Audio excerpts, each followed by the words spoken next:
നമസ്കാരം. ആലുവയിലുണ്ടായ സംഭവം. ആ സംഭവത്തിൽ പിതൃ സഹോദരനെ ഇപ്പോൾ പോലീസ് അറസ്റ്റ് ചെയ്തിട്ടുണ്ട്. ഈ അറസ്റ്റ് ചെയ്തു എന്നുള്ള വാർത്ത കേട്ടപ്പോൾ ഞാൻ ആലോചിച്ചത് എന്ത് കാര്യത്തിന് വേണ്ടിയിട്ട്. തിരുവനന്തപുരം ബാലരാമപുരത്ത് ഇതേപോലെ ഏകദേശം സിമിലർ ആയിട്ടുള്ള ഒരു ഇൻസിഡന്റ് കുറച്ച് നാൾ മുമ്പ് നടന്നു. ഇപ്പോൾ ആ കേസിനെ കുറിച്ച് എന്തെങ്കിലും കാര്യങ്ങൾ നിങ്ങൾക്ക് അറിയാമോ? ആ കേസിൽ പ്രതികളായിട്ടുള്ള ആൾക്കാർക്ക് ശിക്ഷ കിട്ടിയെന്നോ ഇല്ലെന്നോ എന്തെങ്കിലും കാര്യങ്ങൾ നിങ്ങൾക്ക് അറിയാമോ? ഇല്ല, അറിയാൻ സാധ്യതയില്ല. കാരണം ആ കേസൊക്കെ തേഞ്ഞു മാഞ്ഞു പോയല്ലോ. പുതിയ സംഭവം വരുമ്പോൾ അതൊക്കെ പഴയതാവും. പിന്നെ അതിനെ പറ്റിയിട്ട് ആരും അന്വേഷിക്കത്തില്ല. ഇതേപോലെ ഈ കേസും കുറച്ച് ദിവസം കഴിയുമ്പോൾ തേഞ്ഞു മാഞ്ഞു പോവും. ഈ അറസ്റ്റിലായവർക്കൊക്കെ ശിക്ഷ കിട്ടിയോ ഇല്ലയോ എന്ന് പോലും നമുക്ക് അറിയാൻ വേണ്ടിയിട്ട് സാധിക്കത്തില്ല. പിന്നെ എന്തിനാണ് ഇവനെയൊക്കെ അറസ്റ്റ് ചെയ്യുന്നത്? നല്ല ശിക്ഷ കൊടുക്കാൻ പറ്റത്തില്ല എന്നുണ്ടെങ്കിൽ ഇങ്ങനെ ഒരു അറസ്റ്റിന്റെ പോലും ആവശ്യമില്ല. ഇപ്പൊ കുറെ ആൾക്കാർ ആ അമ്മയെ വെള്ള പൂശാൻ വേണ്ടിയിട്ട് ഇറങ്ങിയിട്ടുണ്ട്. ഈ ഒരു സംഭവം പുറത്തു വന്നതോട് കൂടിയിട്ട് ഇന്നലെ ഈ ഒരു കാര്യത്തെ കുറിച്ചിട്ട് അറിയത്തില്ലായിരുന്നു. എന്നാൽ ഇന്നിപ്പോൾ ഈ ഒരു റിപ്പോർട്ടൊക്കെ പുറത്തു വന്ന് ഇങ്ങനെ ഒരു സംഭവം കൂടി ഇതിനകത്തുണ്ട് എന്ന് മനസ്സിലായപ്പോൾ ഇപ്പൊ കുറെ എണ്ണം അമ്മയെ വെള്ള പൂശാൻ വേണ്ടിയിട്ട് ഇറങ്ങിയേക്കാണ്. ഞാനൊരു കമന്റ് കണ്ടതാണ്, പാവ സ്ത്രീ, കുട്ടിയെങ്കിലും രക്ഷപ്പെട്ടോട്ടെ, ആ കൊച്ചെങ്കിലും രക്ഷപ്പെട്ടോട്ടെ എന്ന് വിചാരിച്ചിട്ടായിരിക്കാം ഇത് ചെയ്തത് എന്ന്. നിങ്ങൾക്കൊക്കെ ഇങ്ങനെ പറയാൻ എങ്ങനെ മനസ്സ് തോന്നുന്നു? ഒരമ്മ ഇങ്ങനെ ചെയ്യുമെന്ന് നിങ്ങൾക്ക് തോന്നുന്നുണ്ടോ? യഥാർത്ഥ ഒരമ്മ ഇങ്ങനെ ആയിരിക്കുമോ കുട്ടിയെ രക്ഷപ്പെടുത്തുക? ഒരിക്കലും അല്ല. ഇത് ചെയ്യാനുള്ള പകുതി ധൈര്യം മതിയല്ലോ ഏതെങ്കിലും പോലീസ് സ്റ്റേഷനിൽ പോയി കംപ്ലൈന്റ് കൊടുക്കാനോ അല്ലെങ്കിൽ ഏതെങ്കിലും ബന്ധപ്പെട്ട അധികാരികളെ കാണാനോ. ആ ഏരിയയിലൊക്കെ ഒരുപാട് ആൾക്കാരുണ്ട്, ഒത്തിരി നേതാക്കന്മാരുണ്ട്, വനിതാ നേതാക്കന്മാരും ഒക്കെ ഉണ്ട്. അവരെ ആരെങ്കിലും പോയി കണ്ട് ഒരു കാര്യം അറിയിച്ചാൽ മതിയായിരുന്നല്ലോ. ഇവർക്ക് എതിർക്കാൻ ധൈര്യമില്ല എന്നുണ്ടെങ്കിൽ അവരെ ആരെങ്കിലും പോയി കാണുക, ഇതുപോലൊരു സംഭവമുണ്ട്. അതൊന്നും അല്ല. ഇത് പുറത്തറിയാൻ പാടില്ല. പുറത്തറിഞ്ഞു കഴിഞ്ഞാൽ നാണക്കേടാണ്. പുറത്തറിഞ്ഞു കഴിഞ്ഞാൽ അനിയൻ കുടുങ്ങിയാലോ? കുറെ നാളായിട്ട് ഭർത്താവുമായിട്ട് ഇവർക്കൊരു ബന്ധവുമില്ല. ഭർത്താവുമായിട്ട് പിണങ്ങി നിൽക്കുകയാണെന്നാണ് പറയുന്നത്. പിന്നെ ഇവൾ അവിടെ നിന്നിട്ടുണ്ടെന്നുണ്ടെങ്കിൽ അത് അനിയനെ കണ്ടിട്ടാകണം. അതാണ് സത്യം, അതാണ് യാഥാർത്ഥ്യം. ഇത് വേറെ ആരെങ്കിലും അറിഞ്ഞു കഴിഞ്ഞാൽ ഉറപ്പായിട്ടും അനിയനെ പിടിച്ചുകൊണ്ട് പോകും. അനിയനുമായിട്ട് ഇവർക്ക് എന്തൊക്കെയോ ബന്ധമുണ്ട്. അതുകൊണ്ടാണല്ലോ ഇന്നലെ ഈ സംഭവം ഇത്രയും ഉണ്ടായിട്ട് പോലും തുറന്നു പറഞ്ഞില്ല അമ്മ.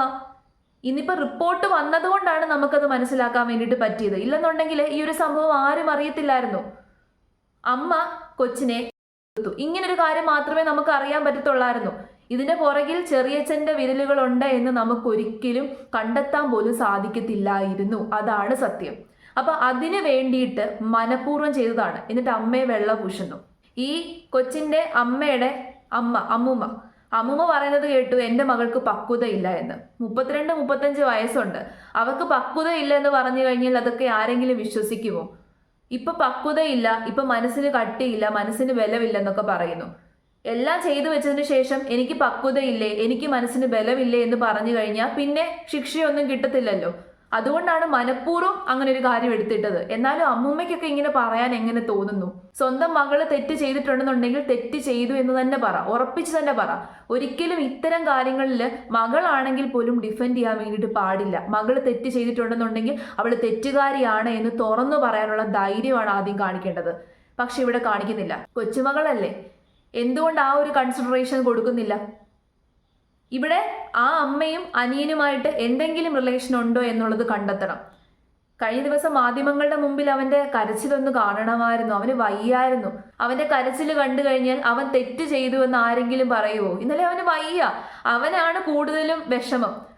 അച്ഛന് വിഷമമില്ല. അച്ഛന് വിഷമമുണ്ട്. അച്ഛനെക്കാട്ടിൽ വിഷമമാണ് ചെറിയച്ഛനാണല്ലോ എല്ലാ കാര്യങ്ങളും ചെയ്തു കൊടുക്കുന്നത്. എന്നിട്ട് അച്ഛനും പറയുവാണ് ഇവന്റെ ഒപ്പമായിരുന്നു, ഇവനോടായിരുന്നു കൂടുതൽ സ്നേഹം, ഇവനാണ് എല്ലാ കാര്യങ്ങളും ചെയ്തു കൊടുക്കുന്നത്. 3 വയസ്സുള്ളപ്പോൾ എന്തുവായാലും ഇവന്റെ കള്ളത്തരങ്ങൾ എന്തൊക്കെയാണ്, ഇവൻ ചെയ്യുന്നത് എന്തൊക്കെയാണെന്നുള്ളത് മനസ്സിലാക്കാനുള്ള പ്രായമായിട്ടില്ല.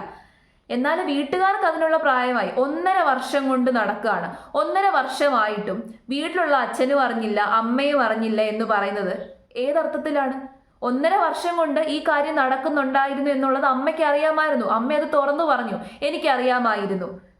ഇത്രയൊക്കെ അറിഞ്ഞു വെച്ചിട്ടും അവൾ ഈ പരിപാടി കാണിക്കണമെന്നുണ്ടെങ്കിൽ അവളെ നമുക്ക് വെള്ള പൂശാൻ പറ്റത്തില്ല. അവളെ വെള്ള പൂശാൻ നിങ്ങൾക്ക് തോന്നുന്നുണ്ടെങ്കിൽ നിങ്ങളുടെ മനസ്സിനും എന്തോ കുഴപ്പമുണ്ട്. അവൾ തെറ്റുകാരി തന്നെയാണ്. അവളാണ് ഏറ്റവും വലിയ തെറ്റ് ചെയ്തത്. ഈ വിഷയത്തിലെ ഏറ്റവും കൂടുതൽ തെറ്റ് ചെയ്തത് ആരാണെന്ന് ചോദിച്ചു കഴിഞ്ഞാൽ അമ്മയാണെന്ന് ഞാൻ പറയും. പിന്നെ അച്ഛനും. ഇവർ കഴിഞ്ഞിട്ടേ ചെറിയച്ഛൻ തെറ്റുകാരനാവുന്നുള്ളൂ. കാരണം എന്താണെന്നറിയാമോ? സ്വന്തം മക്കളെ നോക്കാൻ അമ്മയ്ക്കും അച്ഛനും പറ്റിയില്ല എന്നുണ്ടെങ്കിൽ ഇതുപോലുള്ള കുറുക്കന്മാര് അടുത്തുകൂടും. ഈ ചെറിയച്ഛനെ അറസ്റ്റ് ചെയ്തുകൊണ്ട് പോയി, ഇനി എന്ത് കാര്യത്തിന്? അവൻ എത്ര വർഷം ശിക്ഷ കിട്ടും? നമ്മുടെ നാട്ടിൽ ഇതിനൊന്നും ശിക്ഷയില്ലല്ലോ എന്ന് ആലോചിക്കുമ്പോഴാണ്. നല്ല ശിക്ഷ കിട്ടണം. പക്ഷെ ഈ അറേബ്യൻ കൺട്രീസിലുള്ളതുപോലത്തെ ശിക്ഷ നമ്മുടെ നാട്ടിൽ ഉണ്ടായിരുന്നുണ്ടെങ്കിൽ എന്ത് നല്ലതായിരുന്നു. പിന്നെ ഇതുപോലുള്ള സംഭവങ്ങളൊന്നും നമുക്ക് കേൾക്കാൻ പോലും സാധിക്കത്തില്ലായിരുന്നു. ഇനിയും ഇങ്ങനെ പോകും തോറും ഇത്തരം സംഭവങ്ങൾ ആവർത്തിച്ചു വരും. ഇത്തരം സംഭവങ്ങളൊക്കെ കേൾക്കാൻ മനസ്സിനെ പ്രാപ്തമാക്കിയേക്കുക. കാരണം നമുക്ക് ഇച്ചിരി ധൈര്യം ഉണ്ടെന്നുണ്ടെങ്കിൽ മാത്രമേ, മനസ്സിന് ഇച്ചിരി കട്ടി ഉണ്ടെന്നുണ്ടെങ്കിൽ മാത്രമേ ഇത്തരം കാര്യങ്ങളൊക്കെ നമുക്ക് കേൾക്കാൻ പറ്റത്തുള്ളൂ. നമുക്ക് നമ്മുടെ സ്വന്തം വീട്ടുകാരെയോ നമ്മുടെ സ്വന്തം കൂട്ടുകാരെയോ പോലും വിശ്വസിക്കാൻ പറ്റാത്ത രീതിയിൽ നമ്മുടെ മൈൻഡ് ഷിഫ്റ്റ് ആയി പോകും. പക്ഷെ വിശ്വസിക്കരുത്, ആരെയും വിശ്വസിക്കരുത്. നമ്മുടെ ഒപ്പമുള്ളവരായിരിക്കാം, വർഷങ്ങളായിട്ട് നമ്മുടെ ഒപ്പമുള്ളവരായിരിക്കാം, നമ്മുടെ രക്തബന്ധമായിരിക്കാം. പക്ഷെ എന്നാലും ഒരാളെയും വിശ്വസിക്കാൻ പാടില്ല ഈ ഒരു കാര്യത്തിൽ. മക്കളുണ്ടെന്നുണ്ടെങ്കിൽ ആരുടെയും അടുത്ത് ഏൽപ്പിക്കാതിരിക്കുക. കഴിവതും സ്വന്തമായിട്ട് നോക്കുക. സ്വന്തമായിട്ട് നോക്കാൻ പറ്റത്തില്ലെന്നുണ്ടെങ്കിൽ, സ്വന്തമായിട്ട് അവരെ നോക്കി അവരെ സംരക്ഷിക്കാൻ പറ്റത്തില്ല എന്നുണ്ടെങ്കിൽ ഉണ്ടാക്കാതെ ഇരിക്കുക. അതാണ് ഏറ്റവും നല്ലൊരു കാര്യം. ഉണ്ടാക്കിയില്ലെങ്കിൽ ഉണ്ടാക്കിയില്ലെന്നേ ഉള്ളൂ, ഇല്ലെന്നല്ലേ ഉള്ളൂ. ഇങ്ങനെ ഇല്ലാതെയാക്കുന്നതിലും ഭേദം അതാണ്, ഇല്ലാതെ ഇരിക്കുന്നതാണ്. ശരിക്കും പറഞ്ഞു കഴിഞ്ഞാൽ ഒരുപാട് ആൾക്കാർക്ക് ഇപ്പോൾ വിഷമം ഉണ്ടായിരിക്കും, ദേഷ്യം ഉണ്ടായിരിക്കാം. ഇതൊക്കെ കേൾക്കുമ്പോൾ ദേഷ്യപ്പെടാതെ ഇരിക്കാൻ പറ്റത്തില്ല. നമുക്കൊക്കെ ദേഷ്യം വരും. നമ്മുടെ ഉള്ളിൽ കിടക്കുന്ന ആ ഒരു ദേഷ്യം ഇങ്ങനെ പുറത്തേക്ക് വരും. പക്ഷെ എന്ത് കാര്യം, എന്ത് പ്രയോജനം? നമ്മളുടെയൊക്കെ കൈ കെട്ടിയിട്ട അവസ്ഥയാണ്. നമുക്ക് ആർക്കും ഒന്നും ചെയ്യാൻ പറ്റത്തില്ല. ഇത്തരം സാഹചര്യത്തിൽ ഇതുപോലെയുള്ള ആൾക്കാരെ പബ്ലിക്കിന് വിട്ടുകൊടുക്കുകയാണ് ചെയ്യേണ്ടത്. അതാണ് ഏറ്റവും ബെസ്റ്റ് ആയിട്ടുള്ള മാർഗം. പക്ഷേ നമുക്കതിനുള്ള നിയമമില്ല. ഇവന്മാരെയൊക്കെ പിടിച്ചുകൊണ്ട് പോയി സംരക്ഷിച്ച് ജയിലിൽ കയറ്റി 4 നേരം മൃഷ്ടാന്ന ഭോജനം കൊടുത്തിട്ട് ഇവന്മാരെയൊക്കെ വീർപ്പിച്ചിട്ട് പുറത്തേക്ക് വിടും. പിന്നെ ഇതേ പരിപാടി തന്നെ ആവർത്തിക്കും. കാരണം സുഖസൗകര്യങ്ങളാണ് കിട്ടുന്നത് എന്നുണ്ടെങ്കിൽ, ശിക്ഷയ്ക്ക് പകരം സുഖസൗകര്യങ്ങളാണ് കിട്ടുന്നത് എന്നുണ്ടെങ്കിൽ എങ്ങനെ ഒരാൾ നന്നാവത്തില്ല. ഒരാൾ ഒരു തെറ്റ് ചെയ്തിട്ടുണ്ടെന്നുണ്ടെങ്കിൽ ആ തെറ്റിൽ നിന്ന് അയാൾ മാറണമെന്നുണ്ടെങ്കിൽ നല്ല ശിക്ഷ കിട്ടണം, പശ്ചാത്തപിക്കണം. ഇവിടെ പശ്ചാത്താപമൊന്നുമില്ല. അല്ലേ തന്നെ ഈ പരിപാടി ചെയ്തവന് പശ്ചാത്താപവും. അച്ഛന്റെ സ്ഥാനമാണ് ചെറിയച്ഛൻ എന്ന് പറഞ്ഞു കഴിഞ്ഞാൽ, അച്ഛന്റെ സ്ഥാനമാണ്. അച്ഛന്റെ സ്ഥാനത്ത് നിൽക്കുന്ന ഒരു വൃദ്ധവൻ ഈ പരിപാടി കാണിച്ചിട്ടുണ്ടെന്നുണ്ടെങ്കിൽ അവന് പശ്ചാത്താപമൊന്നുമില്ല. അവൻ മനുഷ്യനൊന്നുമല്ല. മനുഷ്യന്മാരാരും ഇങ്ങനെ കാണിക്കത്തില്ല. പക്ഷെ മനുഷ്യന്മാരുടെ മൈൻഡ് ഇപ്പം മാറിക്കൊണ്ടിരിക്കുകയാണ്. ഓരോരോ ഫോണിലൊക്കെ ഓരോരോ വൃത്തികേടുകൾ കണ്ട് ഇപ്പം വല്ലാത്ത രീതിയിലൊക്കെ ആയിക്കൊണ്ടിരിക്കുകയാണ് മനുഷ്യന്മാരുടെ മനസ്സ്. നമ്മുടെ കൂടെ താമസിക്കുന്നവരെ നമ്മൾ ശ്രദ്ധിക്കുക, നമ്മൾ നോക്കുക, അവരുടെ പെരുമാറ്റത്തിൽ എന്തെങ്കിലും മാറ്റമുണ്ടോ. അപ്പൊ അവരുടെ അടുത്തൊക്കെ ഒറ്റയ്ക്ക് കൊച്ചുങ്ങളെ വിടുന്ന സമയത്ത് കുറച്ചൊന്ന് കെയർഫുൾ ആയിട്ടിരിക്കുക. അതിപ്പോൾ എത്ര വലിയ ബന്ധുവാണെങ്കിലും എത്ര വലിയ സ്നേഹബന്ധമാണെന്നുണ്ടെങ്കിലും കുറച്ച് കെയർഫുൾ ആയിട്ടിരിക്കുക. ഇല്ലെന്നുണ്ടെങ്കിൽ അവസാനം ഇതേ അവസ്ഥയായിരിക്കും. ഇവിടെ അമ്മയെ വെള്ള പൂശാൻ പറ്റത്തില്ല. അമ്മയെ വെള്ള പൂശുന്നവര് ശരിക്കും പറഞ്ഞു കഴിഞ്ഞാൽ അമ്മയാണ് തെറ്റുകാരി. അമ്മയാണ് ഏറ്റവും വലിയ തെറ്റ് ചെയ്തത്. മകള് പറഞ്ഞിട്ടുണ്ടായിരുന്നു അമ്മയോട്, പക്ഷെ എന്തുകൊണ്ട് അമ്മ അതിനെതിരെ ഒന്നും ചെയ്തില്ല? ഭർത്താവിന്റെ വീട്ടുകാരോട് ദേഷ്യമായിരുന്നതിന് മകളോടല്ലല്ലോ അത് തീർക്കേണ്ടത്. അപ്പോൾ അവക്കും ഇതിനകത്ത് ബന്ധമുണ്ടാകും. അനിയനോട് ഇവക്ക് പ്രണയബന്ധം വല്ലതും ആയിരിക്കും. അനിയനുമായിട്ട് വല്ല റിലേഷൻഷിപ്പ് ഉണ്ടോ എന്ന് പോലും നമുക്ക് അറിയത്തില്ല. ഉറപ്പായിട്ടും ഉണ്ടായിരിക്കും. അപ്പോൾ ആ റിലേഷൻഷിപ്പ് വെളിയിൽ അറിയാതിരിക്കാൻ വേണ്ടിയിട്ടും ഈ കാര്യം വെളിയിൽ അറിയാതിരിക്കാൻ വേണ്ടിയിട്ടും അനിയനെ സംരക്ഷിക്കാൻ വേണ്ടിയിട്ടുമാണെങ്കിലോ ഈ പരിപാടി അവൾ കാണിച്ചത് അത് തന്നെയാണ്. എന്നിട്ട് ഇപ്പം മനസ്സിന് കട്ടിയില്ല, പക്വതയില്ല എന്നൊക്കെ പറഞ്ഞിട്ട് അമ്മയെ വെള്ള പൂശുന്നു. അച്ഛനും തെറ്റുകാരനാണ്. സ്വന്തം അനിയനെ തിരിച്ചറിയണമായിരുന്നു. ഇതൊക്കെ അച്ഛനും അറിയാമായിരിക്കും. അച്ഛനും അറിഞ്ഞുകൊണ്ടായിരിക്കും. പുറത്ത് പറഞ്ഞു കഴിഞ്ഞാൽ നാണക്കേടാണല്ലോ. ആ നാണക്കേടോർത്ത് എല്ലാം മറച്ചു വെച്ചിട്ട് അവസാനം ഇതുവരെയായി. ആ വീട്ടിലുള്ള എല്ലാവരെയും, ആരൊക്കെയാണോ വീട്ടിലുള്ളത് എല്ലാവരെയും ശിക്ഷിക്കണം. എല്ലാവരെയും പിടിച്ചുകൊണ്ട് പോയി ജയിലിലിടണം. പുറം ലോകം കാണിക്കാൻ പാടില്ല ഇവനെയൊന്നും.